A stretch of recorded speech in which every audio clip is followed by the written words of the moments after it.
A yearly report on maternal mortality in Illinois is out, and it shows the number of deaths continue to rise. More than 200 women died while pregnant or within 1 year of pregnancy between 2021 and 2022. About 36 of those deaths were pregnancy-related.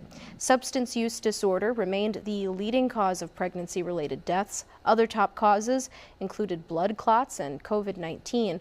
The March of Dimes says access to care and education play a major role. Because that has to do with them being able to have access to transportation, access to housing, access to affordable food.